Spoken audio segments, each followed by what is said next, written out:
एक बार फिर से स्वागत है सबका आज के इस क्लास के अंदर। प्रोग्रामिंग फॉर प्रॉब्लम सॉल्विंग अपना सब्जेक्ट है। आज अपन यूनिट नंबर 3 को देखेंगे, जिससे मैंने आपको एक लेक्चर में बता चुका हूँ कि जब भी अपन प्रोग्रामिंग पढ़ेंगे तो प्रोग्रामिंग में एक सिमुलेटर यूज़ करते हैं, किस तरीके से यूज़ करते हैं, एक छोटा सा प्रोग्राम भी बताया था। वो सारी चीज़ें अपन ने पढ़ी थी। तो आज थोड़ा सा बेसिक से शुरू करते हैं, ध्यान से सुनते जाइएगा। नोट्स में आपको सारे दे दूंगा, आप लिख लीजिएगा, बट कॉन्सेप्ट जहाँ नहीं समझ में आया मुझे पूछ लीजिएगा। अब सबसे पहला अपन जो टॉपिक पढ़ेंगे that is we can say structure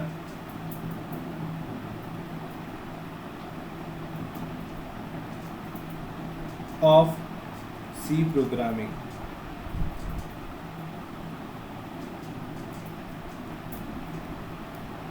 क्या पढ़ेंगे? Structure of C programming. Structure की बात करें, जैसे इंसान का एक स्ट्रक्चर होता है कि भाई एक सिर होता है, गर्दन होती है, 2 हाथ होते हैं, शरीर होता है, पैर होते हैं, समथिंग लाइक दैट। एलिफेंट का कोई स्ट्रक्चर है कि सर उसके 4 पैर होते हैं, उसकी भी गर्दन होती है, आपकी उसकी पूंछ होती है, समथिंग लाइक दैट, है ना। तो हर किसी का अपना एक स्ट्रक्चर होता है।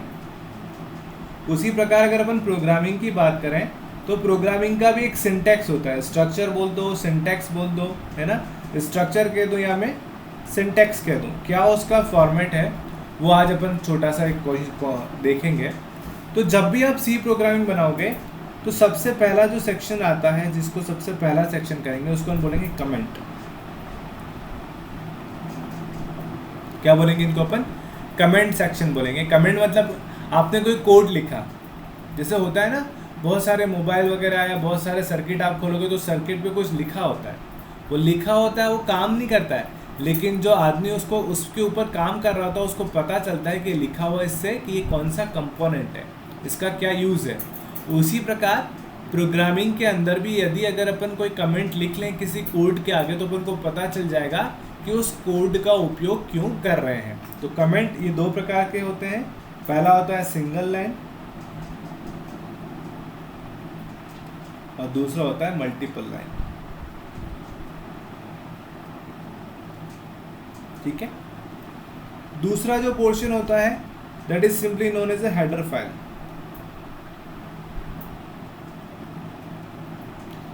दूसरे पोर्शन में अपन क्या इंक्लूड करते हैं? Header file. Header file include करने के लिए क्या यूज करते हैं? अपन यूज करते हैं hash include pre processing directory का यूज करते हैं, जिसकी सहायता से हेडर फाइल को अपन इंक्लूड करते हैं। तीसरा जो पोर्शन होता है उसको हम बोलते हैं ग्लोबल वेरिएबल।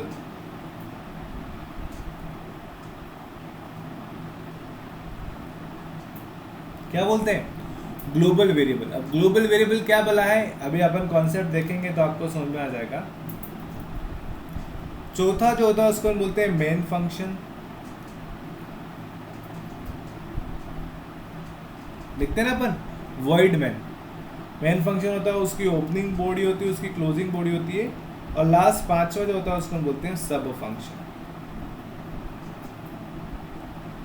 क्या बोलते हैं अपन? Sub function. तो कुल मिला के किसी भी सी प्रोग्रामिंग के अंदर अपन 5 चीज़ें आती हैं। अगर इनका फ्लो देखें, इनका स्ट्रक्चर देखें, तो सबसे पहला आता है जिसको हम बोलते हैं कमेंट। उसके बाद आपका आता है हेडर फाइल, उसके बाद आपका आता है ग्लोबल वेरिएबल, उसके बाद आपका आता है मेन फंक्शन, और आपके पास अगर कोई और फंक्शन हो तो उसको हम बोलते हैं सब फंक्शन। तो ये आपका स्ट्रक्चर है। किसका स्ट्रक्चर है? ये आपका स्ट्रक्चर है सी प्रोग्रामिंग का। इसको कुछ इस तरीके से भी बनाते हैं कुछ बुक्स वगैरह में।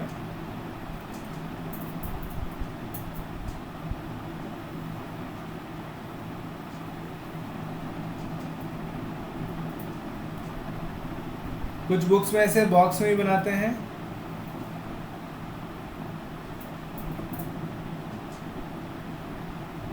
Comment, header file, global variable, main function, सब फंक्शन। ठीक है। तो कैसे भी याद रख लो, ये आपका स्ट्रक्चर है। क्या स्ट्रक्चर समझ में आया आपको? अभी सिर्फ समझना है, ध्यान से समझें, धीरे धीरे धीरे सारी चीज़ें आपको क्लियर हो जाएंगी। क्या ये समझ में आया स्ट्रक्चर आपको? यस और नो?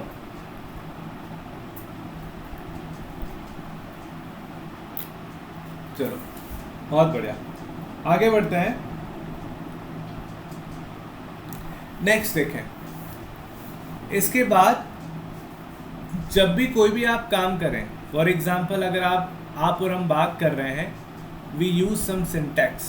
जैसे मैं आपको बोल रहा हूँ तो मैं कुछ प्रीडिफाइंड वर्ड्स का यूज़ कर रहा हूँ, शब्दकोश यूज़ कर रहा हूँ। तो उसी प्रकार सी के अंदर कुछ कीवर्ड्स होते हैं। लास्ट क्लास में अंदर अपन ने देखा था कीवर्ड्स क्या क्या होते हैं, उनके बारे में अपन ने देखा था।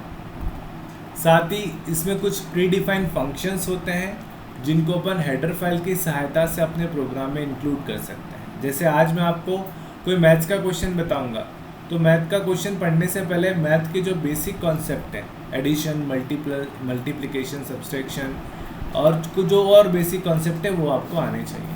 अगर वो कॉन्सेप्ट आपको आते हैं तो मैथ्स के कुछ एडवांस टॉपिक आपको पढ़ा सकता हूँ। उसी प्रकार प्रोग्रामिंग के अंदर कुछ बेसिक फंक्शंस आपके होने चाहिए ताकि उनकी सहायता से अपन अपना जो टास्क है उसको परफॉर्म कर सकें। तो उन बेसिक फंक्शंस को अपन किसकी सहायता से लिखते हैं? हेडर फाइल की सहायता से अपन अपने प्रोग्राम में इंक्लूड करते हैं। तो हेडर फाइल क्या बोला है?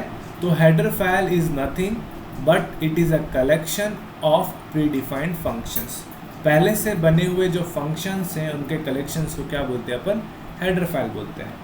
तो हेडर फाइल की तो चीज़ खत्म हो गई। इससे पहले कमेंट था, अगर कोई भी मैं कोड लिख रहा हूँ, उस कोड के अंदर अगर मैं डबल लाइन लगा दूँ और इसको मैं क्या बोल दूँ? Forward slash. क्या बोलूँगा मैं? Forward slash.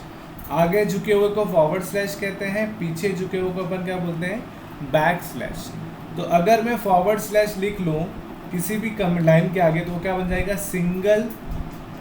मैं रन करके ही बताऊँगा ना, सिंगल लाइन कमेंट। तो उसको अपन क्या बोलते हैं? Single line comment. और अगर मैंने बहुत सारी लाइनें लिखी हुई हैं तो इसके स्टार्टिंग में फॉरवर्ड स्लैश बनाया, स्टार लिखा, एक स्टार बनाया, फॉरवर्ड स्लैश लिखा है, तो इसको हम बोलते हैं मल्टीपल लाइन कमेंट। इनको क्या बोलेंगे अपन? Multiple line comment. तो कमेंट दो प्रकार से होते हैं, एक आपका सिंगल लाइन होता है, एक आपका क्या होता है? आपका मल्टीपल लाइन कमेंट। तो ये आपका कमेंट है। नाउ और आगे बढ़ते हैं। कमेंट के बाद आपने देखा कि हेडर फाइल आती है, हेडर फाइल अपन ने देखा। देन एक वर्ड मैंने यूज किया था, ग्लोबल वेरिएबल।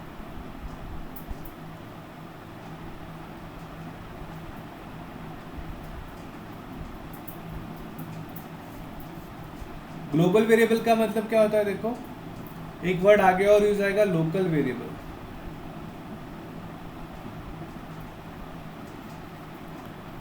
फॉर एग्जाम्पल जैसे ये बांसवाड़ा सिटी है और यहाँ पे एक पहलवान है जिसका नाम है पप्पू पहलवान।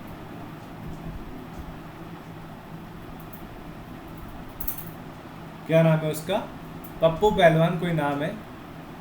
अब हो सकता है पप्पू पहलवान को बांसवाड़ा वाले लोग जानते हो, बांसवाड़ा के पास प्रतापगढ़ पड़ता है वो लोग जानते होंगे, बांसवाड़ा के आगे उदयपुर पड़ता है वो लोग हो सकता है जानते हैं, इधर डूंगरपुर पड़ता है हो सकता है वो लोग जानेंगे, ये लोग इसको जान सकते हैं। लेकिन अगर मैं फॉर एग्जांपल जयपुर जाके बोलूँ कि पप्पू पहलवान कौन है, तो वो बोलेंगे कि हमें नहीं पता। तो ये एक लोकल वेरिएबल है जिसकी पहचान कहाँ तक है? बांसवाड़ा की सीमा तक है। तो यदि किसी वेरिएबल को किसी सीमा यानी कि ओपनिंग ब्रैकेट और क्लोजिंग ब्रैकेट में लिखा है तो उसको अपन क्या बोलते हैं? Local variable. लेकिन यदि किसी वेरिएबल्स को हेडर फाइल के नीचे लिख रहे हैं, माना कि मैं लिखता हूँ इंट एक्स। इंट एक्स क्या होता है मैं बताएंगे, सब अभी सिर्फ एग्जाम्पल से समझ लें। इंट एक्स मैंने लिखा है तो एक्स एक वेरिएबल है, ये हेडर फाइल के जस्ट नीचे मैंने डिक्लेयर किया, तो इसको मैं क्या बोलूँगा? Global variable. अब ग्लोबल वेरिएबल का क्या मतलब हुआ? यदि मैं बोलूं कि लादेन, लादेन मैं बोलूं इंडिया में बोलूं, अमेरिका में बोलूं, जापान में बोलूं, चाइना में बोलूं, सबको पता है लादेन कौन है। तो वह वैल्यू जो कि ग्लोबली एक्सेप्टेड या known by everyone, that is known as a global variable. और यहाँ पे प्रोग्रामिंग क्या होता है? वह वेरिएबल जो कि प्रोग्राम के हर एक पार्ट में अपन यूज़ कर सकते हैं उसको अपन क्या बोलते हैं? Global variable. So local variable, the variables which declares inside a body or are known as a global variable, and the variable which declare after the header files are known as a global variable. क्या समझ में आया आपको? देखो जो भी मैं पढ़ा रहा हूँ सारा रिकॉर्डेड लेक्चर अपने कॉलेज के यूट्यूब चैनल पर है, वहाँ जाएं, लेक्चर सुने और जहाँ जो टॉपिक आपका मिस हो गया वहाँ से आप सुन के लिख सकते हैं, ठीक है। आप लोगों में से कितने लोग ऐसे हैं जिन्होंने यूट्यूब पे वीडियो देखते हैं, जो अपनी क्लासेस के हैं वीडियो आप लोगों में से कितने ने देखे हैं, जल्दी से बताइए।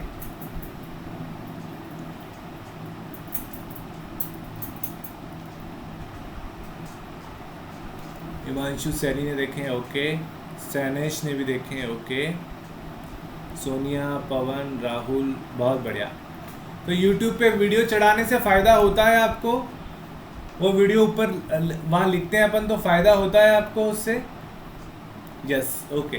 तो देखो कभी अगर आपका छूट जाए जो अपन पढ़ा रहे हैं वो अगर आप अटेंड नहीं कर पाते हैं तो मेरी रिक्वेस्ट है आपसे कि आप वो वीडियो जाके देख लें, वहाँ से आपको सारा कॉन्सेप्ट बहुत इजीली अपन समझते हैं, पूरी चीज़ें आपको समझ में आ जाएंगी, ठीक है। जब भी मैं बोल रहा हूँ ये भी रिकॉर्ड हो रहा है, ये सारी चीज़ें आपके यूट्यूब चैनल पे आ जाएंगी, ठीक है। सो आई होप आपको ग्लोबल वेरिएबल, लोकल वेरिएबल समझ में आ गया। तो हेडर फाइल क्या थी, कमेंट क्या थे, ग्लोबल वेरिएबल क्या थे, ये अपन 3 चीज़ें देखी। अब इसके बाद आपका आता है मेन फंक्शन, जिसको जनरली अपन लिखते हैं, कई जगह पे लिखा होता है वॉइड मैन, कहीं जगह पे खाली मेन लिखा होता है और कहीं जगह पे इंट मैन लिखा होता है। तो सर ये एक ही चीज़ को अलग अलग तरीके से क्यों लिखते हैं? तो जब मैं प्रोग्रामिंग आपको समझा दूंगा तो थोड़ा बहुत आपको क्लियर हो जाएगा कि वॉइड मैन, मेन या इंट मैन से क्या फ़र्क है। फंक्शन अपन पढ़ेंगे, फंक्शन आपके सिलेबस में है, तो इनका मेन क्या यूज़ है वो अपन देखेंगे, तो आपको सारी चीज़ें वहाँ पर क्लियर हो जाएंगी। तो अभी सिर्फ याद रखें कि अगर कोई इंसान है उसकी जो सिर है इसको अपन बोलते हैं वॉइड मैन। क्या बोलते हैं इसको? हम बोलते हैं वॉइड मैन, या इसको बोलते हैं अपन मेन फंक्शन। इसको अपन क्या बोलेंगे? Main function. तो वह फंक्शन जहां से सारे स्टेटमेंट को इंस्ट्रक्शंस जाता है, या सारे स्टेटमेंट्स कंट्रोल होते हैं, या प्रोसेस आपका यहाँ से स्टार्ट होता है और यहीं के आके आगे आपका फॉरवर्ड होता है, तो उसको अपन बोलते हैं मेन फंक्शन। तो वह फंक्शन प्रोग्रामिंग के अंदर जहाँ से एक्चुअल एग्जीक्यूशन आपका स्टार्ट होता है, that is known as a main function. और इसके अलावा जितने भी आप फंक्शन यूज़ करेंगे, अदर फंक्शन जितने भी होंगे, that is known as a sub function. उनको क्या बोलेंगे अपन? उनको बोलेंगे अपन sub function, that are simply known as a sub function, ठीक है। तो मेन फंक्शन होता है, एक सब फंक्शन होता है। तो मेन फंक्शन क्या होता है? वह फंक्शन जहाँ से आपका प्रोग्राम का एग्जीक्यूशन स्टार्ट होता है, उसको हम बोलते हैं मेन फंक्शन। चलो आगे बढ़ते हैं। यहाँ आपका मेन फंक्शन था, सब फंक्शन की बात कर ली। अब आपका मेन टॉपिक स्टार्ट होता है। सबसे पहले अपन स्टार्ट करते हैं डेटा टाइप से।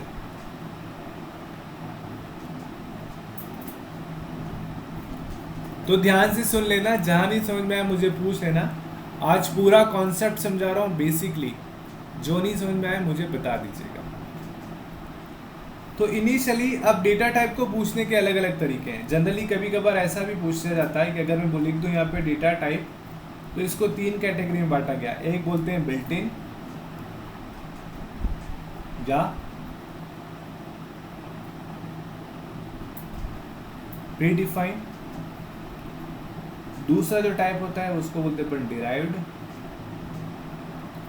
और तीसरा जो टाइप होता है उसको बोलते हैं यूजर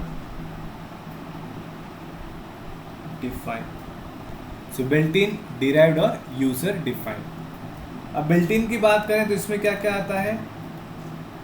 आपका आता है कैरेक्टर, इंटीजर, फ्लोट, और कहीं कहीं पे वॉइड भी लिखा होता है। डिराइव्ड की बात करें, इसके अंदर आता है आपका एरे, फंक्शन, पॉइंटर, रेफरेंस। क्या क्या आता है? एरे, फंक्शन, पॉइंटर और रेफरेंस। और यूजर डिफाइन की बात करें तो इसके अंदर आता है आपका स्ट्रक्चर, यूनियन, क्लास। सी पढ़ रहे हैं इसलिए क्लास नहीं लिखेंगे क्योंकि सी के अंदर क्लास नहीं आता है, तो सी लैंग्वेज पढ़ रहे हैं इसलिए अपन क्लास नहीं लिखेंगे, जबकि क्लास भी आपका यूजर डिफाइन है। और एक होता है आपका इनम, इनम या अपन सीधा लिखते हैं इन्यूमरेटर।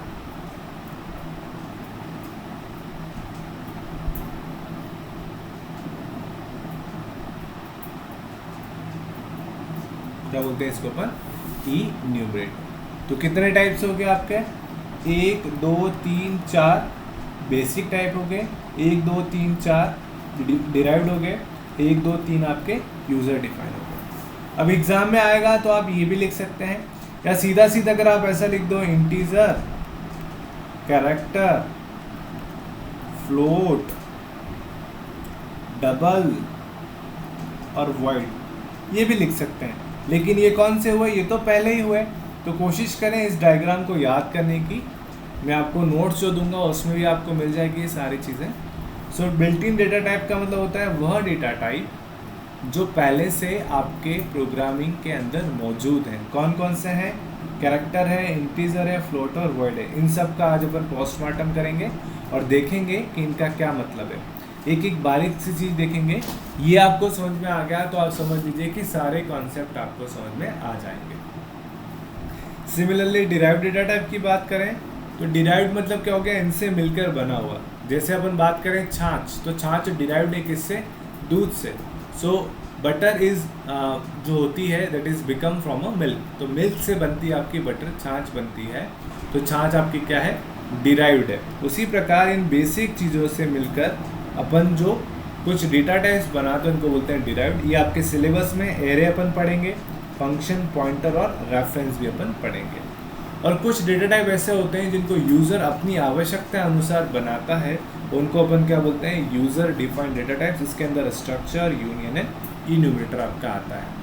क्या ये समझ में आया आपको? डेटा टाइप बेसिकली छोटा कॉन्सेप्ट। ये कॉन्सेप्ट समझ में आया आपको? जल्दी से बताइए। सिर्फ थोड़ा सा इंट्रोडक्टरी पार्ट है ये, आगे अपन डिटेल से देखेंगे, पूरा कॉन्सेप्ट क्लियर हो जाएगा।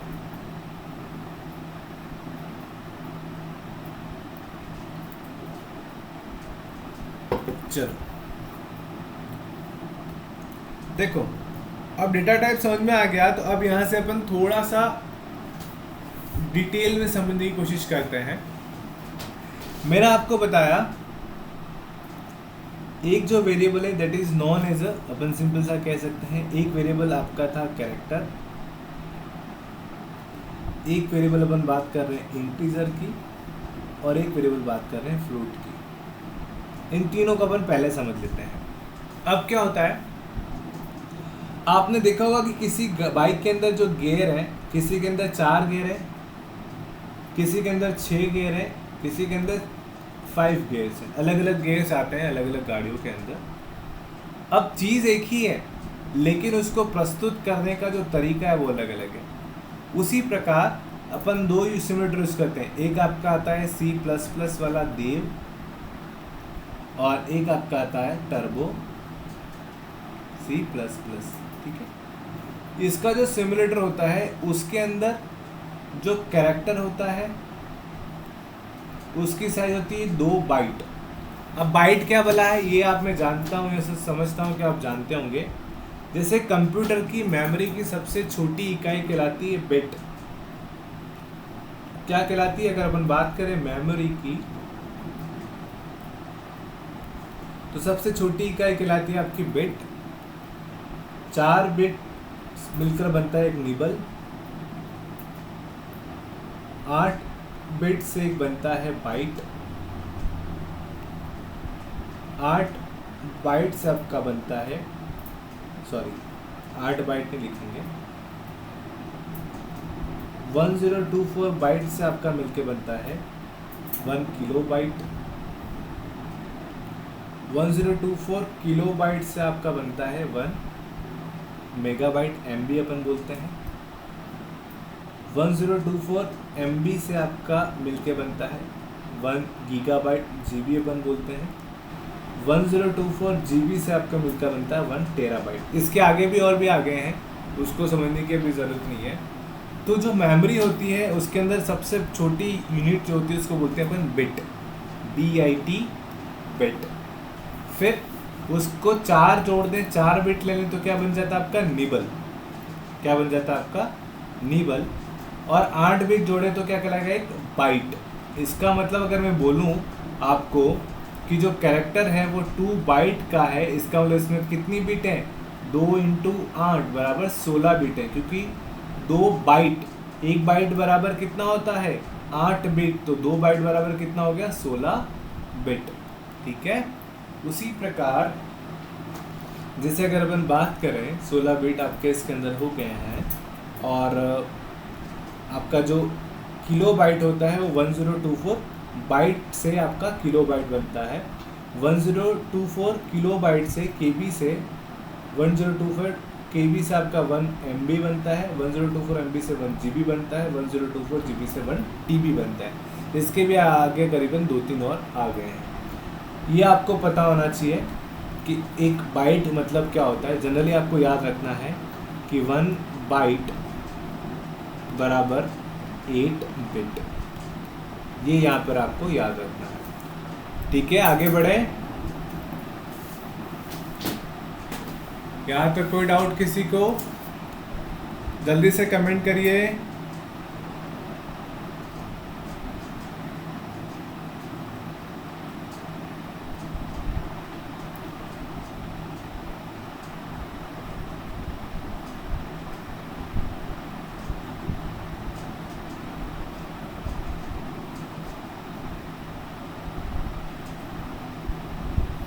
चलो, जितने लोग जुड़े हुए हैं, अराउंड 17 स्टूडेंट जुड़े हुए हैं, तो मेरी रिक्वेस्ट है 17 लोग का कमेंट आना चाहिए, because I need your attention. If you are not attending the class with your attention, then it is just wasting of your time, है ना। तो आप अपना समय वेस्ट ना करें। अब ये मैंने बिट बाइट ये सारी बला क्यों बताई है। जैसे अपन जानते हैं कि जो कंप्यूटर की मेमोरी होती है वो 0 और 1 को रिप्रेजेंट करती है। किसको रिप्रेजेंट करती है? 0 1 को। कंप्यूटर की मेमोरी जो होती है अपना, या कंप्यूटर की जो बात करें, वो बाइनरी लैंग्वेज पे चलता है। किस पे चलता है आपका? बाइनरी लैंग्वेज पे चलता है, जिसको अपन मशीन लैंग्वेज भी कहते हैं। ये अपन डिस्कस कर चुके हैं। तो एक जो संख्या होती है उसको अपन बोलते हैं बिट। एक प्लेस जो होता है उसको बोलते हैं बिट। और अगर 8 बिट जोड़ दें तो आपका क्या बन जाएगा? 1 बाइट। क्या बन जाता है? 1 बाइट। तो मैंने आपको बताया जो टर्बो C++ है उसमें कैरेक्टर की साइज होती है आपका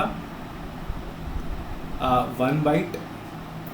वो 2 बाइट गलत लिख दिया था, 1 बाइट होती है। इंटीजर जो होता है उसकी साइज होती है आपकी 2 बाइट। और फ्लोट जो होता है उसकी साइज होती है आपकी 4 बाइट। अब ध्यान से सुनना, यहाँ पे एक कॉन्सेप्ट आएगा छोटा सा, ये आपको समझ में आ गया तो बहुत सही बात है। डेटा टाइप्स लगभग आपको समझ में आ जाएगा। 1 बाइट मतलब कितना हुआ? 1 2 3 4 5 6 7 8 बिट यूज कर सकते हैं। 2 बाइट मतलब कितना होगा? 1 2 3 4 5 6 7 8 9 10 11 12 13 14 15 और 16 बिट यूज कर सकते हैं। 4 मतलब कितना हो गया आपका टोटल?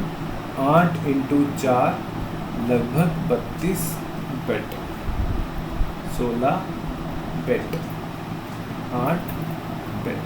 ठीक है। अब आप याद करिए, जब मैंने आपको नंबर सिस्टम पढ़ाया था तब मैंने आपको बताया था कि यदि अगर 1 बिट ले रहे हैं अपन, इस 1 बिट की सहायता से या तो मैं 0 रिप्रेजेंट कर सकता हूँ या 1 रिप्रेजेंट कर सकता हूँ। तो टोटल कितनी संख्या रिप्रेजेंट कर सकता हूँ? 2 भिन्न भिन्न संख्याओं को रिप्रेजेंट कर सकते हैं।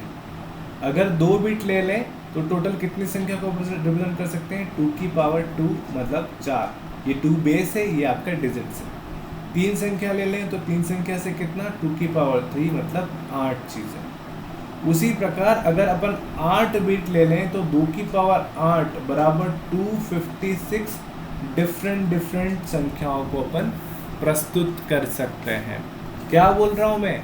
256 अलग अलग कॉम्बिनेशन। आप ये मान लीजिए कि आपके पास अगर 8 शर्ट हैं और 8 पैंट हैं तो उनको मिला के आप अलग अलग प्लेस पे, मतलब 8 अलग अलग, 8 शर्ट और 8 पैंट मत बोलो, शर्ट और पैंट का कॉम्बिनेशन आपके पास है और आपके पास 8 अलग अलग प्लेसेस हैं, तो उन शर्ट और पैंट को 8 अलग अलग प्लेसेस में इस तरीके से रख सकते हैं कि आपके पास करीबन 256 कॉम्बिनेशंस आएंगे। कॉम्बिनेशंस का मतलब क्या होता है? यूनिक कॉम्बिनेशन, जो कि रिपीट ना होता हो। ये पता है ना, समझाया था ना मैंने। 256 क्या हो गया आपका? Unique combination. जैसे अगर मैं डेसिमल नंबर की बात करूं, डेसिमल में 3 डिजिट लूंगा तो इन 3 डिजिट से कितनी वैल्यू शो कर सकता हूँ? 0 to 99। 0 to 99 में एक भी नंबर रिपीट होगा नहीं, तो टोटल कितने हो गए? 1000 अलग अलग नंबरों को मैं प्रस्तुत कर सकता हूँ 3 डिजिट की सहायता से। उसी प्रकार बाइनरी नंबर अगर 8 बिट है तो 8 बिट की सहायता से 256 अलग अलग संख्याओं को प्रस्तुत किया जा सकता है। क्या ये समझ में आ रहा है आपको ये कॉन्सेप्ट? यस और नो, जल्दी से बताइए, क्या ये कॉन्सेप्ट समझ में आ रहा है आपको?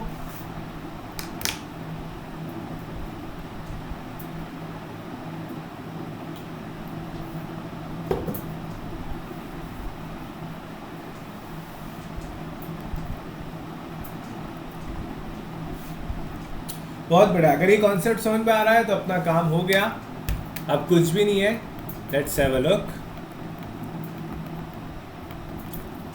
आई जस्ट रन द सिमुलेटर जो अपने पास है। I wish to just run that simulator. So turbo C33 C++।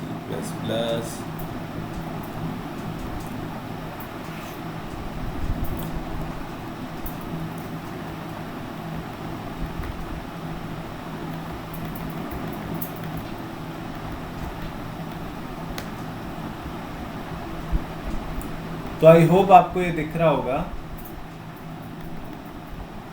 और अपने स्क्रीन को थोड़ा जूम कर लीजिएगा क्योंकि मैं इसको जूम नहीं कर सकता हूँ। चलो, विंडो साइज जूम। चलो, अब देखो यहाँ हेल्प में जाता हूँ। हेल्प में अंदर में टॉपिक सर्च में करता हूँ, यहाँ लिखता हूँ मैं इंट।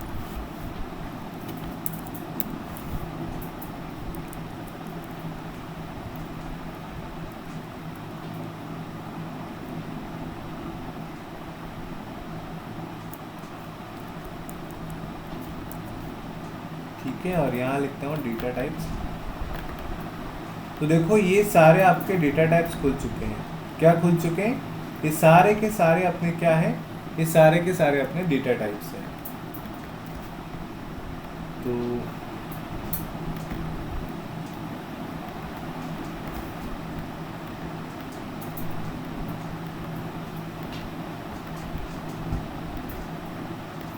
अब देखो ध्यान से देखना, यहाँ पर जहाँ समझ में नहीं आया मुझसे बता देना, है ना। बहुत सिंपल कॉन्सेप्ट है यहाँ पर। ये डेटा टाइप का पूरा कभी कभार रेंज भी पूछते हैं। ये दिख रहा है ना डेटा टाइप? आपको अच्छे से दिख रहा है? यस और नो, जल्दी से कमेंट करके बताइए। डेटा टाइप दिख रहे हैं ना आपको? अपने मोबाइल को जूम करके देख लीजिएगा, नहीं समझ में आए तो। ये डेटा टाइप दिख रहे हैं आपको? यस और नो? बहुत बढ़िया। अब देखिए यहाँ पर अगर आपको दिख रहे हैं तो बहुत अच्छी बात है। Let's have a look. देखो सबसे पहले क्या 2 वर्ड यूज हो रहे हैं। एक अपन ने बोला कैरेक्टर, तो मैं आपको बता दूं जो भी कैरेक्टर हैं इनका यूज अल्फ़ाबेट जो होते हैं आपके, अल्फ़ाबेट जो होते हैं उनके लिए अपन किसका यूज़ करते हैं? कैरेक्टर डेटा टाइप्स का।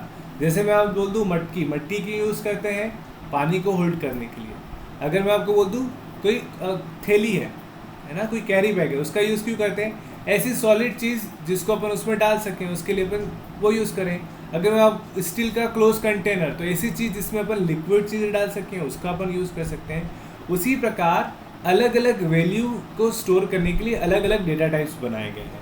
तो कैरेक्टर क्या है? अल्फ़ाबेट्स जो होते हैं आपके, अल्फ़ाबेट्स अपन कह सकते हैं जो ABCD हो गए या स्पेशल कैरेक्टर्स हो गए या कोई नंबर की कोई वैल्यू होगी, उनको स्टोर करने के लिए अपन कैरेक्टर यूज़ करते हैं। और कैरेक्टर कितना लेता है? कैरेक्टर लेता है आपका 1 बाइट। तो ध्यान से सुनना, कैरेक्टर लेता है आपका 1 बाइट। 1 बाइट मतलब कितना हो गया? 8 बिट। अब 8 बीस से अलग अलग कॉम्बिनेशन कितने शो कर सकते हैं? आप बोलोगे सर 2 की पावर 8 बराबर 256। कॉम्बिनेशन कहाँ शुरू होता है? 0 से 255। तो 0 से 255 किसकी रेंज है?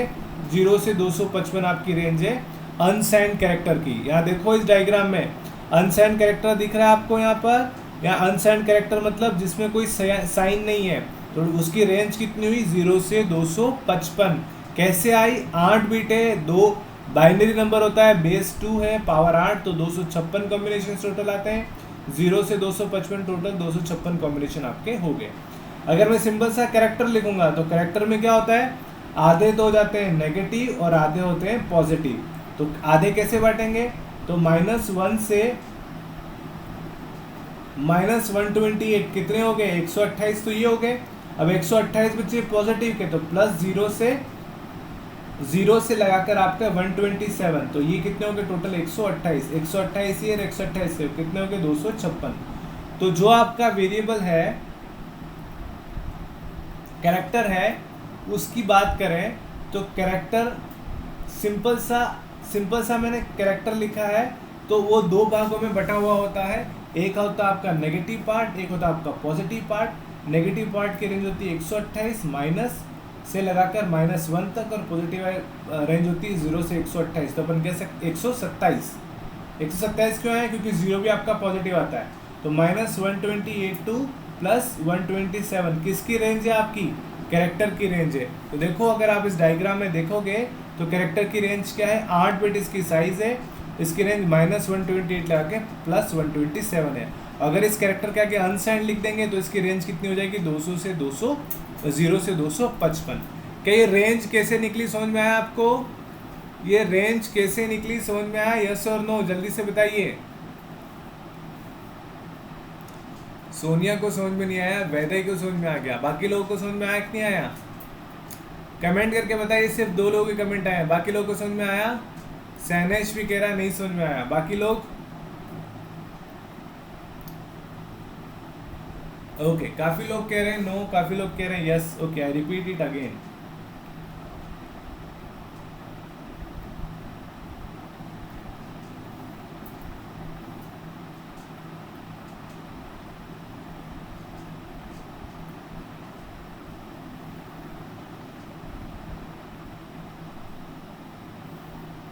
देखो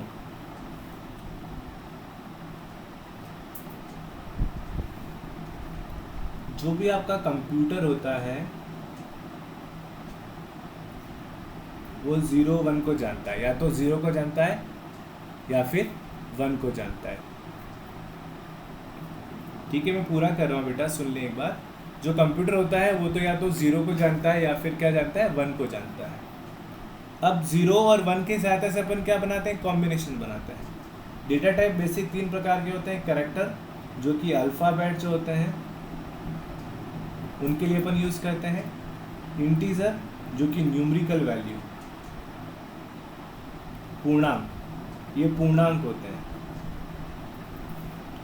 और तीसरा होता है आपका फ्लोट जो कि अपन दशमलव वाली संख्या, फ्रैक्शन नंबर।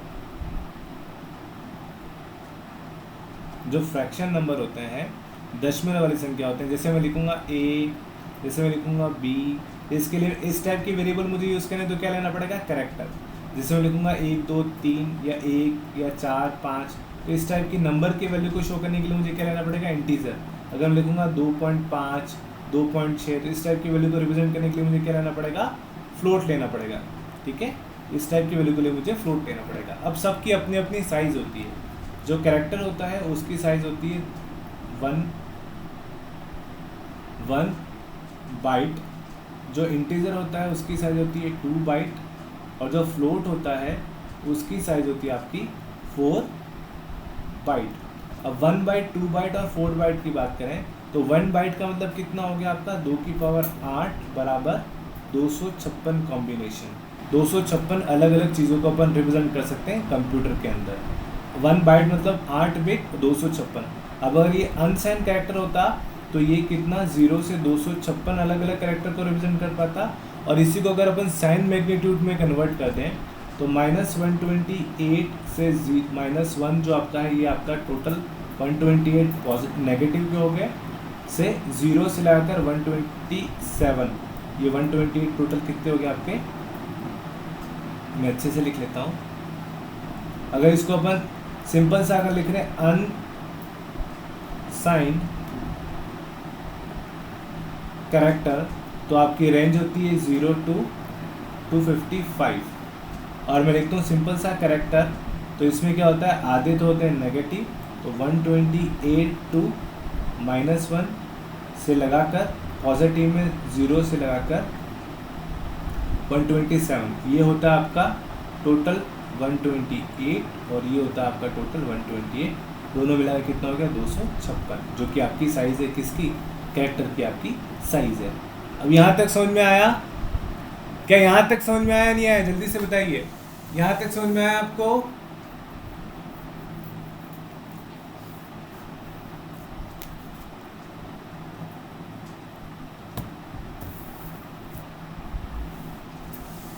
अगर यहाँ तक समझ में आया तो अब इस डायग्राम को देखो, पूरा चीज़ें क्लियर हो जाएंगी। तो रेंज कैसे आई, अगर मैं अनसाइंड कैरेक्टर की बात करूँ तो इसकी रेंज 0 से 255 कैसे आई, ये समझ में आया?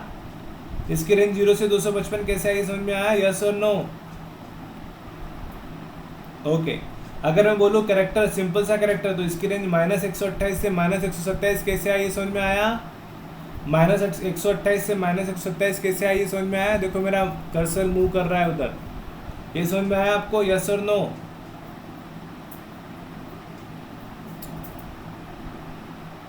ये जो अनसाइंड कैरेक्टर है, इस अनसाइंड कैरेक्टर के अंदर अगर मैं बात करूं तो यहाँ पर आपका -128 से +127 आ रहा है, ये कैसे है, समझ में आ गया? बहुत बढ़िया।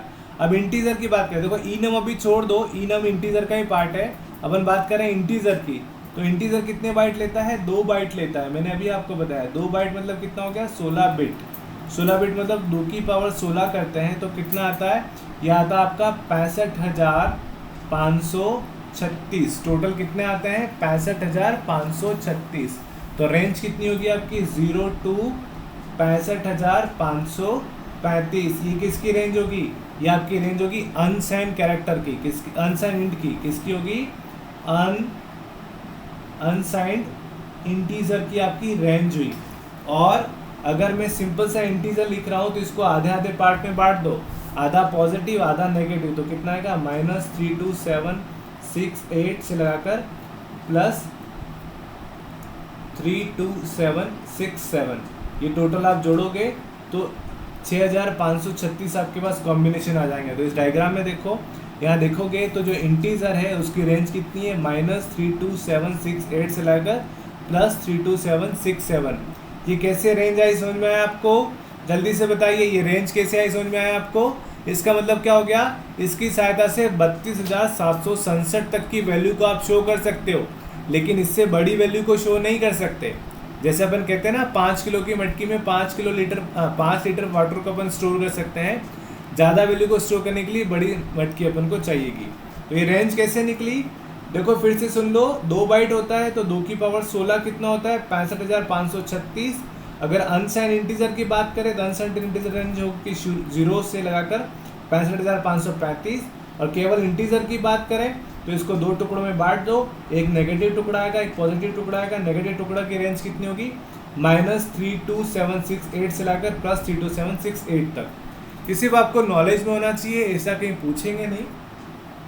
पर ये कहाँ से आया, अगर आपने ये लेक्चर ले रखा है तो जब मैं आपको पढ़ाऊँगा, जब मैं कोई वैल्यू को प्रिंट करूँगा तो आपको पता चल जाएगा कि सर इसकी रेंज इतनी क्यों आई है।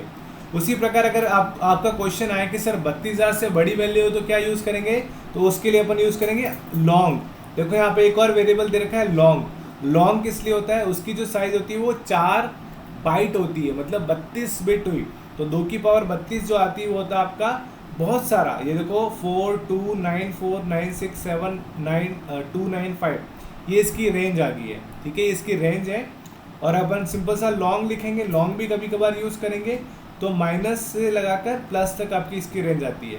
फ्लोट भी आपका 32 4 बाइट होता है, तो 3.4 इंटू 10⁻38, देखो क्या लिखा है, 3.4 इंटू 10⁻38 से लगाकर 3.4 इंटू 10⁻+38। आप समझ लो दशमलव से भी 38 दशमलव के बाद 38 संख्याओं तक की वैल्यू को शो करने के लिए अपन क्या यूज़ कर सकते हैं, फ्लोट यूज़ कर सकते हैं। इसकी रेंज कैसे आई, 32 बिट होता है तो 3.4 इंटू 10⁻−38 लाकर 3.4 इंटू 10⁻+38। खाली आपको ध्यान रखना है डबल जस्ट फ्लोटी वैल्यू होती है लेकिन इसका बड़ा होता है, तो डबल फ्लोट आपका लेता है 4 बाइट, तो डबल जो लेता है वो आपका 8 बाइट लेता है। 8 इंटू 8 64, तो इसकी रेंज कितनी हुई आपकी 2⁻64 आपकी रेंज होगी। तो 1.7 इंटू 10⁻−308, तो दशमलव के बाद -308 तक ये रेंज शो कर सकता है, माइनस से लाकर +308 तक की वैल्यू को ये शो कर सकता है।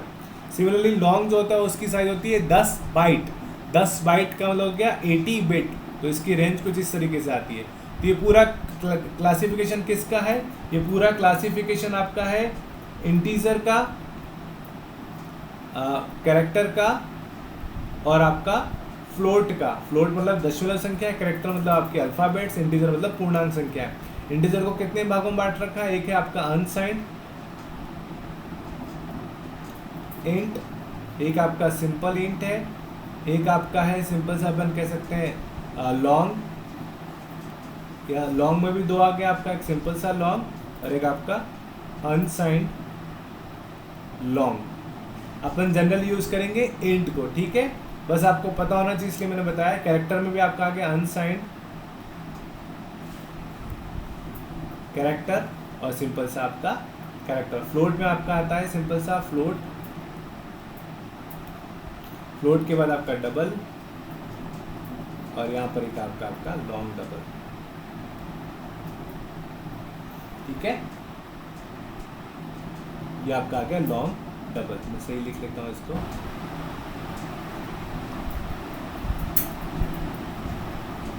ठीक है। तो कुल मिला के आपको इंटीजर याद रखना है, कैरेक्टर याद रखना है, फ्लोट याद रखना है। इसकी साइज होती है 2 बाइट, इसकी साइज होती है 1 बाइट, इसकी साइज होती है 4 बाइट। क्या यहाँ तक समझ में आया, बस इतना आपको याद रखना है। बेसिक कॉन्सेप्ट मैंने एक्सप्लेन करने की कोशिश की, आपको अगर समझ में आया तो ठीक है, अदरवाइज कोई इशू नहीं है। बस आपको एक कॉन्सेप्ट पता होना चाहिए कि इंटीजर होता है जिसकी साइज होती है 2 बाइट, एक कैरेक्टर होता है जिसकी साइज होती है 1 बाइट और एक फ्लोट होता है जिसकी साइज होती है 4 बाइट। अब अलग अलग सिमुलेटर पे चेंज हो जाती है। जैसे अगर मैं आपको बताऊंगा, अपन यूज़ करते हैं देव प्लस प्लस भी एक सिमुलेटर है, उसके अंदर इंटीजर की साइज होती है 4 बाइट, जबकि आपका टर्बो सीट के अंदर इंटीजर की साइज होती है 2 बाइट। तो ये मैंने किसकी साइज बताई आपको, टर्बो सी की साइज बताई है। टर्बो सी के अंदर इंटीजर की साइज 2 बाइट होती है, कैरेक्टर की साइज 1 बाइट होती है और फ्लोट की साइज 4 बाइट होती है। क्या यहाँ तक कोई डाउट किसी को, क्या यहाँ तक समझ में आया आपको, यस और नो जल्दी से बताइए। यहाँ तक समझ में आया आपको, चलो बहुत बढ़िया।